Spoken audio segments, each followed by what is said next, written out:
কষ্টটা তো আমার ওই সময় লাগে যেই সময়টায় নিজের আপন মানুষগুলাও পরের মতো ব্যবহার করে।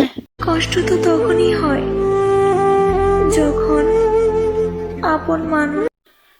এর চেয়ে কষ্ট কি কোনো সময় লাগে যেই সময়টায় নিজের আপন মানুষগুলাও পরের মতো ব্যবহার করে?